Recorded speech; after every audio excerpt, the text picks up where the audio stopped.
Francosphère. Dominique Rodrer.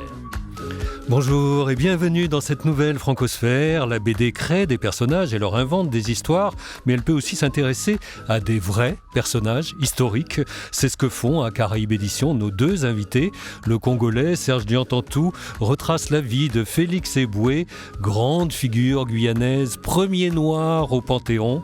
Itinéraire plus opportuniste pour Cyril Bissette, dessiné par son compatriote Louko. Il a été élu député de la Martinique au lendemain de l'abolition de l'esclavage grâce au soutien des anciens maîtres. Dans cette émission, nous irons aussi goûter aux pommes en robe de chambre de la polonaise Cordélia, un goût de l'enfance dont elle se lèche encore les babines devant Anne Bonneau. Et puis nous entendrons une ancienne ministre du Sénégal nous parler des différences hommes-femmes, même devant la mort. Francophonie ? Qu'est-ce que ça dit ? Francophone ? Qu'est-ce que ça donne ? Bonjour Serge Diantantou, bonjour Louko. Bonjour. Spontanément, sans réfléchir, que vous inspire le terme de francophonie, Serge Diantantou ? C'est l'expansion culturelle de la langue française dans le monde. Est-ce que vous savez quel record détient votre pays natal, la RDC, la République démocratique du Congo, en matière de francophonie ? Je pense que c'est le troisième pays qui a plus de francophones au monde. C'est le pays francophone le plus peuplé du monde, avec 85 millions d'habitants. Voilà. Ce qui fait quand même 210 fois la population de la Martinique, 32 fois la population de l'ensemble des Outre-mer. Ah oui, exactement, oui. Oui. Parce que moi, j'avais vu sur le plan population par rapport au Canada. Alors, vous êtes né belge, de justesse. Oui. Le Congo est devenu indépendant moins de 2 mois après votre naissance. On connaît l'amour des Belges pour la bande dessinée. C'est ce qui vous a poussé vers la BD ? Entre autres, oui. Parce qu'on était bercés dans la bande dessinée. Pourquoi est-ce que vous êtes venu vous installer en France plutôt qu'en Belgique ? J'étais en Belgique, mais la France a fait que je suis venu en France afin de pouvoir poursuivre les beaux-arts à l'Académie des beaux-arts de Paris. Les circonstances ont fait que je suis tombé très vite à la télévision. À la télévision ? Oui, à la SFP, Société française de production et de création audiovisuelle. Alors, de vivre dans l'Hexagone, Louko, c'est ce qui entretient votre nostalgie de la Martinique ? Tout à fait, ça m'inspire beaucoup en fait lorsque je me tourne vers la Martinique, la Guadeloupe ou la Guyane, de raconter ce qui s'y est passé et ce qui s'y passe aussi aujourd'hui.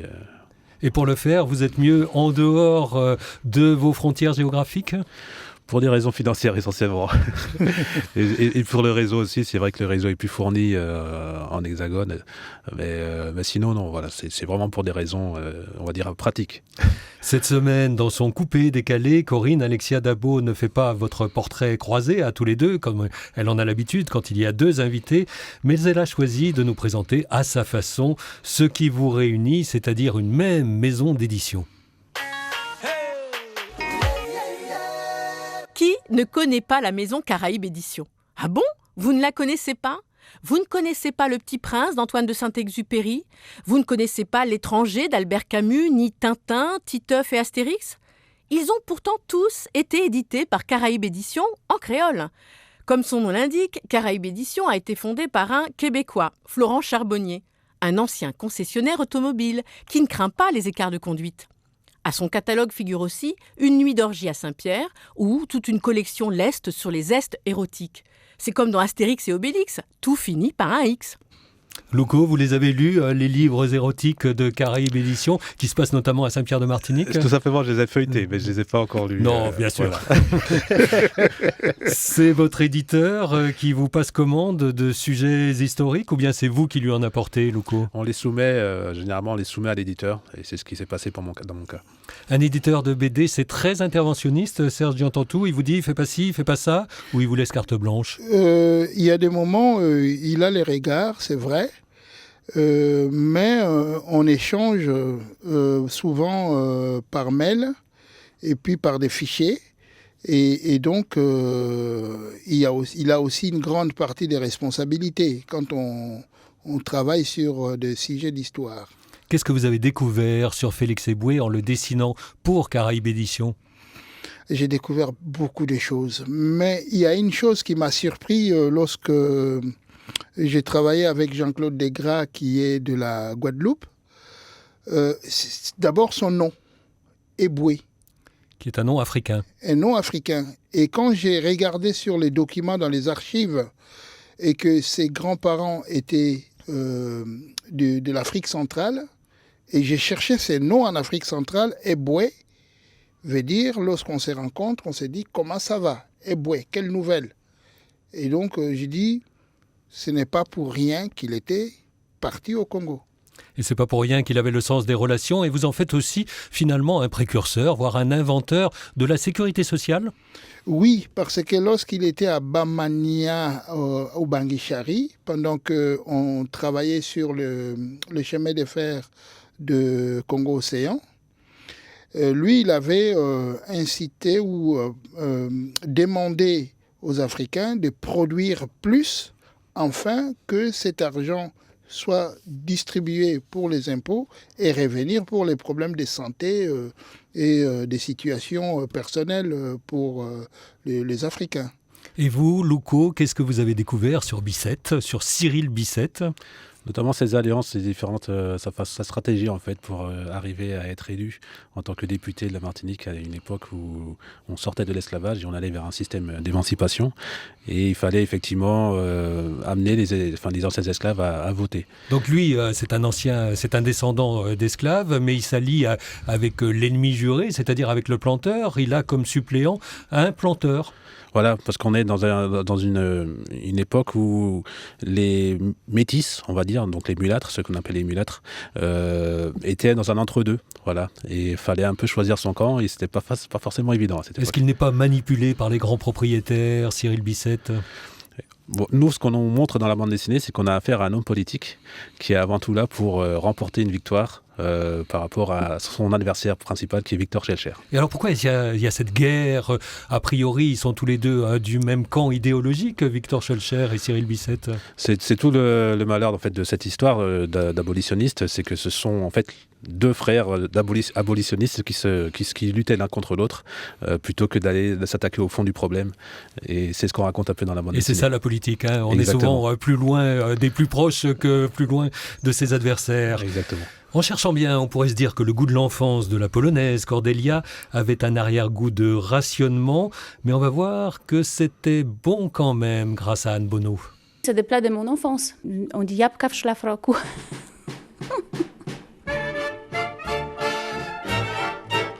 Ce que ma grand-mère elle faisait souvent, c'était des pommes. Si je traduis mot par mot en français, comment ça fait pommes en robe de chambre.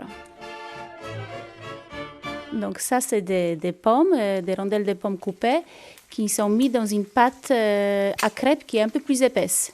Voilà. Et après, avec du sucre glace par-dessus, c'est très bon.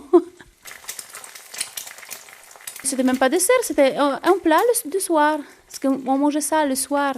On mange pas de viande en Pologne le soir, donc c'était ça.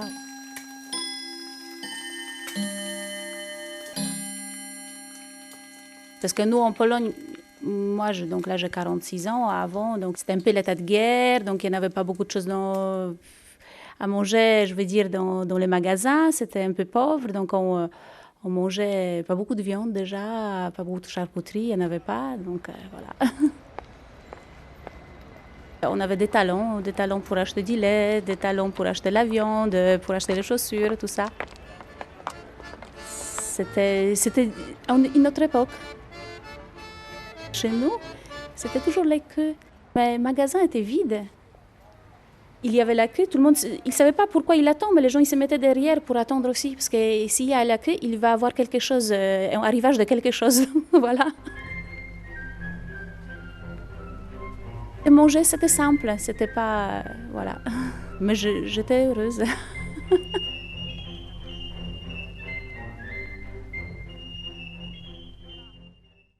Quel goût vous revient de votre enfance congolaise, Serge Yantantou?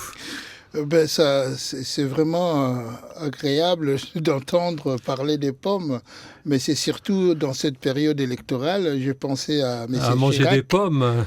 à M. Chirac qui qui avait donné les goûts de pommes. Peut-être que c'est ça qui l'a amené aussi à la victoire. Et au Congo, il y avait un aliment fétiche au moment des élections ? Bon, l'aliment fétiche, dans ce genre, nous avons les maniocs, Et ça, c'est en toute saison. Toute saison. En Martinique, Louko ? Moi, dans mon enfance, en tout cas, je me rappelle, c'était le manioc, effectivement. Ce qui me revient, en tout cas, c'était le manioc aussi en Martinique. Ouais. Serge Diantantou, Félix Eboué, lui, il n'arrive pas à se faire au goût de la cantine quand il est pensionnaire au lycée Montaigne de Bordeaux. Et il regrette, j'ai vu dans votre livre, le manioc, lui aussi, et la tipa. La tipa, c'est-à-dire ce poisson préhistorique guyanais de sa maman. De sa maman. Et c'est vrai, parce que changer de région, il était si jeune. Et donc, il arrive, il rencontre le froid. On était quand même en 1907. Oui, il y a plus de 100 ans. Oui, et donc, moi, je dis courage à ces messieurs qui va finir quand même ses études, malgré le goût et les saveurs de la cuisine de sa maman qui lui manquaient. Louko, en revanche, on ne mange pas dans Bicêtre, pas un seul repas. C'est parce que la politique reste sur l'estomac de vos personnages. Il y a une séquence où il y a un repas où il est en train de manger, mais il se fait interrompre, effectivement. Ça ne dure pas très longtemps. Et dans un récit illustré, il faut veiller à introduire des scènes de la vie quotidienne pour donner chair, justement. C'est mieux, surtout dans une histoire...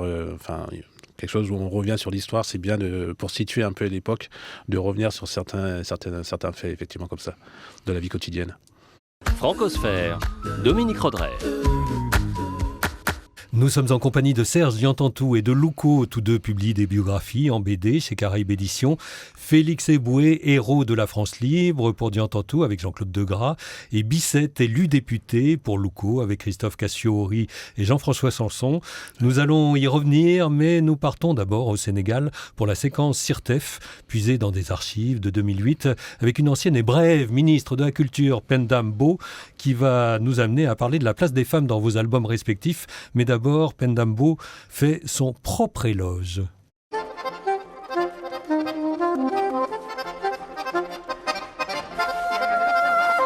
Je suis une personne engagée pour la cause de mon pays. Je suis au service de ma communauté, ma société. Je ne me vois pas hors de ma société. Je suis entièrement altruiste, au service des autres.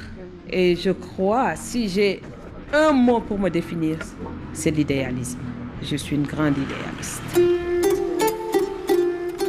Depuis ma prime enfance, j'étais très attentive à l'évolution de notre société. Et je n'arrêtais pas d'interpeller d'abord mes parents, mes enseignants, surtout mes maîtresses. Mais à partir du lycée et du secondaire, j'ai commencé à poser des questions à mon professeur d'arabe. Par exemple, pourquoi lorsqu'un homme meurt, sa femme reste un veuvage pendant 4 mois, 10 jours. Et quand une femme meurt, l'homme n'en fait pas de même. Quand Félix Eboué arrive en Afrique, il n'a que 24 ans, il est administrateur. Alors c'est pas facile d'exercer une forme d'autorité. Serge Diantantou, à cet âge-là, comment est-ce qu'il s'en sort ? Moi je pense qu'il y a question, ce que j'ai compris de la racine. Il avait retrouvé ses racines et il ne voyait pas la différence. Il y a un moment, il disait même, en remontant le fleuve Congo, c'était comme si il était sur les fleuves qui sont en Guyane, et la forêt, pour lui, n'était pas étrangère. Et en même temps, une chose à souligner que j'ai vue dans les archives, c'est il buvait de l'eau il buvait l'eau du fleuve directement. L'eau du fleuve directement, alors que les autres administrateurs européens étaient en train de boire de l'eau qui était aussi stérilisée dans des systèmes de l'époque. Et en même temps, lui, il mangeait, il s'est soigné. À un moment, il arrivait à soigner ses dents, même ses grippes. Donc, et il a fait confiance. Il pratiquait l'automédication finalement. Voilà. Mais après, il a dit embrasser aussi le côté de se faire soigner avec des gris-gris. Voilà, alors on parlait de différences culturelles avec Penda Mbo, on parlait aussi des relations hommes-femmes. Est-ce que lui, il n'a pas pratiqué une forme de polygamie parce qu'il avait sa promise qu'il attendait en Guyane, Eugénie Tell, et puis pendant ce temps, eh bien, il avait femmes et enfants, plusieurs femmes et plusieurs enfants en Afrique. Vous savez, on vient de le dire, il avait 24 ans, donc à 24 ans, il ne pouvait pas se priver, et donc c'est pour cela qu'il a fait ses 2 enfants à Obangi-Chari, et il avait reconnu ses enfants une fois qu'il va épouser Eugénie Tell officiellement. Donc il va... Moi je dis c'est un homme. Pas de femme apparente chez Bissette, Louko, mais une sœur, Élise, qui est un peu sa Jiminy Cricket, sa conscience pour Pinocchio. Elle est prête à faire beaucoup moins de compromissions que Cyril. C'est ça, en fait, vraiment, c'est le personnage qui parle, enfin, c'est le haut-parleur, on va dire, des esclaves, on va dire. Alors, il vaut mieux perdre une élection que perdre son âme, mais vous l'avez dit tout à l'heure, Cyril Bissette, il n'est pas du tout dans ce genre de raisonnement. Lui, il est dans le calcul. Et dans le calcul, pour vraiment remporter cette élection, face à Victor Schœlcher, qu'il a en horreur, en fait. Donc, on est plus voilà, sur un personnage... Une espèce de règlement de compte. Une espèce de règlement de compte. Il faut savoir que Cyril Bissette, quand même, s'est souvent confronté à Schœlcher et à ses partisans. Il était très fort en escrime. Il s'est battu une fois en duel, une fois au Bois de Boulogne et une fois aussi en Guadeloupe contre Périnon, et pour des raisons politiques. Voilà. Alors en 1849, les esclaves peuvent voter pour la première fois, ce qui permet à Bissette d'écraser Schœlcher. Mais il faut quand même rappeler, parce qu'on l'oublie, ça paraît tellement évident maintenant, que les femmes, elles, ne votent pas. Et par exemple, voilà, sa sœur, elle ne vote pas. Voilà, tout à fait. Donc c'était compliqué de faire partir des esclaves sur du vote, alors que les femmes, même des femmes des colons, ne votaient pas et ne voteraient pas jusqu'en 1945. Ouais, tout à fait. Mbula lelo bana Victoria bakolo miziki ya papa wendo bayokani balingani ye de bakomi bana tata mokongo ya lelo ata yo sali kanisaka nzamba zali ya etumbu wane kozongela pakazuzi esika ozali ye etumbu wane kozongela bimadona musika Olelie Mbula ya lelo bana Victoria bakolo miziki ya papa wendo bayokani balingani ye ne bakomi bana tata mokongo ya lelo ata yo sali kanisaka nzamba zali ya etumbu wane kozongela pakazuzi esika ozali ye etumbu wane kozongela bimado na musika olelie. Vous avez reconnu, je vous vois avec un large sourire, Serge Diantantou. Oui, parce que ça, c'est la musique congolaise. C'est de la musique de chez vous, c'est la rumba congolaise avec Wendo Kolosoy. C'est un peu le Kompai Segundo du Congo. Exactement, c'est une musique qui a été exportée jusqu'en Kiba, en Amérique latine et tout, et il est revenu encore au Congo. Alors il est mort en 2008, il y a presque 10 ans, à 83 ans, Wendo Kolosoy. Écoutait aussi Félix Eboué lorsqu'il était au Congo.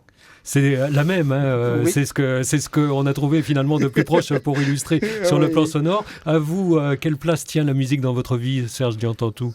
Il a une place importante parce que quand je travaille, casque aux oreilles, j'écoute ce genre de musique. Vous dessinez aussi en musique, Louko ? Ah oui, tout à fait. Oui. Ça me permet vraiment de me relaxer et puis de me concentrer sur ce que je fais. Quoi. Avec quelle musique ? Alors moi, c'est plutôt de la musique antillaise, par contre, pour le coup. Et donc, ça va de la musique un peu de salsa aussi, jusqu'au reggae. Voilà, c'est toute la musique caribéenne, en fait. Et les campagnes électorales, elles étaient très sonores déjà dans les années 1848-1849 en Martinique. Elles étaient très agitées. Elles commençaient à être très agitées, même s'il y avait eu une hésitation de la part des anciens esclaves. Mais elles commençaient à être très agitées, surtout lorsqu'ils avaient compris quel était l'intérêt pour eux de voter. Et est-ce qu'il y a un vote ethnique finalement en 1849 ? C'est le fait d'être un enfant du pays qui permet à Cyril Bissette d'écraser Victor Schœlcher ? C'est son histoire, c'est l'histoire même de Cyril Bissette qui a participé en fait, qui s'est battu pour l'abolition pendant 25 ans et qui a été banni des colonies de ce fait est marqué au fer rouge. Et donc il a dû vivre à Paris donc suite à ça, mais ça a marqué en fait la population. Il était populaire à cause de ça, pour ce combat qu'il menait depuis 25 ans et qui était la raison pour laquelle il s'est fait bannir des colonies et marqué au fer rouge. Et du coup, on ne lui en veut pas pour son alliance contre nature, puisque c'est ceux qui l'ont banni précisément avec lesquels il va s'allier pour gagner l'élection. Tout à fait, et parce que son discours c'était de la réconciliation. Et aujourd'hui encore, lorsqu'on discute de ce qui se passe en Martinique et Guadeloupe, ce qu'on prône encore aujourd'hui, c'est la réconciliation. C'est un De Gaulle finalement, c'est comme le De Gaulle qu'a rallié Félix Eboué. Serge Tantou, il faut rappeler le rôle de Félix Eboué auprès de De Gaulle. Oui, parce que juste en écoutant Louko, et c'est là cette philosophie qu'on pense que c'est la nôtre, de vivre ensemble, ça a commencé depuis longtemps. Et c'est par De Gaulle, le vivre ensemble. Il va écouter l'appel du 18 juin et il va répondre. Et c'est ça qui va amener la libération. Et en même temps, pendant cette libération, lui, il était l'acteur qui commandait. Mais malheureusement, il ne l'a pas connu, il est mort juste avant en Égypte. Et c'est Félix Eboué qui fait de Brazzaville au Congo la capitale de la France libre. Exactement. Donc, et moi, je pense à partir de cet album, plus nous avançons par l'ignorance, qu'on sache que la libération n'était pas tombée du ciel. Il y a de ceux-là qui sont partis de Guyane, des Antilles, de l'Afrique, de l'Amérique, qui sont venus pour libérer ou nous libérer. Et donc, c'est à nous de regarder cette histoire, de les connaître et de les transmettre à nos générations. Avec aux Antilles le mouvement qu'on a bien connu de la dissidence. Pour Génération Watt, le questionnaire adressé aux jeunes ultramarins justement sur leur mode de vie. Aujourd'hui, eh bien, Sandrine Weber a sélectionné cette semaine des réponses de La Réunion, de Mayotte et de Guyane sur une nouvelle forme de la relation parents-copains ou non via les réseaux sociaux. Es-tu amie avec tes parents sur Facebook? Oui. Pourquoi est-ce que je l'ai fait? Oui, bien sûr. Oh que non. Ils sont pas sur Facebook et s'ils me demandent un ami, j'aurais dit non. Oui. Non. Non, ils n'ont pas Facebook, je crois. Donc non. Alors, j'ai plus Facebook. J'ai supprimé. Mais quand j'avais Facebook, j'étais amie avec mes parents. Et puis, quand on s'engueulait, je l'ai supprimé. Oui. Oui. Oui. Ne me demandez pas pourquoi. Alors, juste mon père. Ma mère, non, parce que c'est trop de commérage, etc. J'ai des parents de jeunes, donc je suis amie avec eux et on se like des fois. Enfin, c'est pas le moyen que j'utilise pour communiquer avec eux, c'est pas le moyen qu'eux utilisent non plus. Oui, jamais de la vie. Ils sont pas sur Facebook tout court. Ils connaissent même pas c'est quoi Facebook. Honnêtement, même si je le serais, je pense qu'ils y vont une fois tous les 3 ans et... Donc non. Allez, même si je l'étais, on va dire. Vous, Serge Tantou, vous êtes partisan de ce genre de relation parent-enfant via Facebook? Non, surtout Pourquoi? Pas. Parce que c'est comme on vient d'écouter le reportage, c'est du commérage. Et vous, Louko? C'est pareil pour moi. Mes parents ne sont pas du tout Internet. Donc, Quel usage personnel faites-vous des réseaux sociaux? Moi, c'est surtout pour la communication autour de mes albums et de mes illustrations. Mais au-delà de ça, il n'y a pas grand-chose qui fasse. Qu'est-ce qu'Internet a changé dans votre vie de dessinateur, Serge Tantou? Beaucoup de choses, parce que c'est plus de lecteurs qui voulaient m'écrire directement via email, passant par les sites, et voire même par Facebook. Donc, il faut le dire. On termine comme d'habitude avec le Speak French de Jean-Marie Chazot à l'heure électorale pour constater que la campagne continue de résister à l'envahisseur anglo-saxon.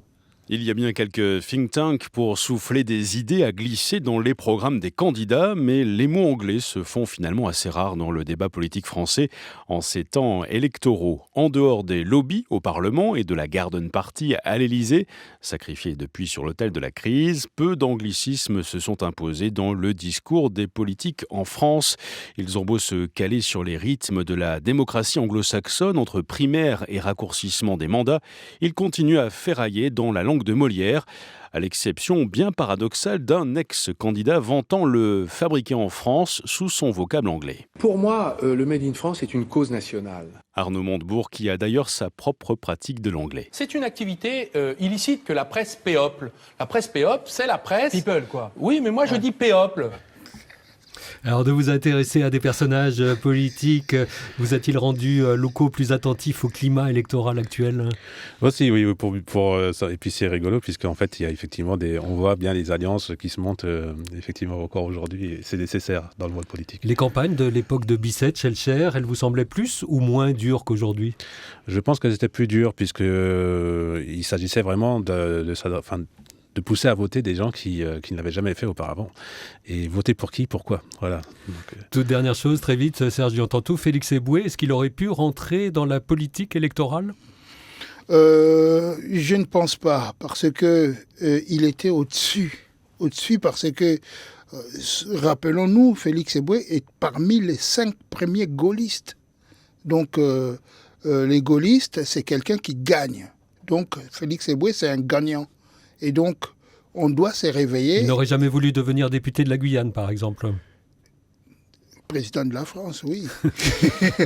Président de la France. Moi, je le mettrais là, parce que quand on voit tout ce qu'il a fait, apporter la libération, amener la libération, pour moi, il a une grande place, oui. Merci à tous les deux. Je rappelle et recommande vos albums respectifs. Félix Eboué, héros de la France libre, donc de Serge Diantantou, et Bicêtre, élu député 1849 quand des esclaves deviennent électeurs, par Louko, tout ça chez Caraïbes Éditions. Merci également à Corinne Alexia Dabo, à Anne Bonneau, Sandrine Weber, Jean-Marie Chazot et Diane Connet. Merci à vous. Merci beaucoup.